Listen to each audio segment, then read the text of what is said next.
বাড়িতে বসে দোকানের মতো ব্রেড ক্রাম্বস বানিয়ে নিলাম আজকে। সো হ্যালো বন্ধুরা, এই যে রুটি নিয়ে বসে পড়েছি, আজ বানাবো বাড়িতে খুব সহজেই ব্রেড ক্রাম্বস। আর দোকানে কিনতে যেতে হবে না, একবার দেখে নিলে বাড়িতেই বানিয়ে নেবে। তো চল এটা কিভাবে বানাই তোমাদেরকে দেখাই রেসিপিটা।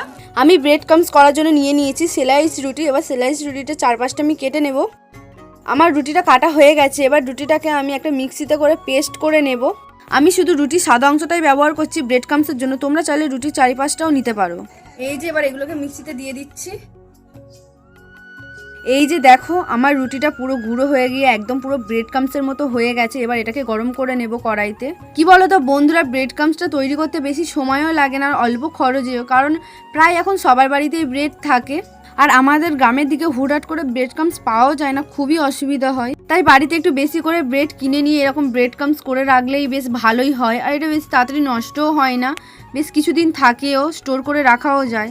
এই যে তোমাদের সাথে কথা বলতে বলতে আমার ব্রেড ক্রাম্বস তৈরি হয়ে গেছে। তো বন্ধুরা, তোমাদের কাছে আমার একটাই রিকোয়েস্ট, যদি আমার ভিডিও ভালো লাগে তোমরা অবশ্যই লাইক করে সাবস্ক্রাইব করে একটা কমেন্ট করে যেও।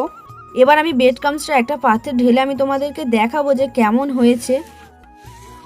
আওয়াজটা শুনে নিশ্চয়ই বুঝতেই পারছো যে কেমন হয়েছে, পুরো দোকানের মতোই। তো তোমরাও বাড়িতে একবার বানিয়ে দেখো। ভিডিওটা ভালো লাগলে পিয়ালি মাল ব্লগ চ্যানেলটাকে সাবস্ক্রাইব করে আমার পাশে থেকো। আজকেকার মতো টাটা।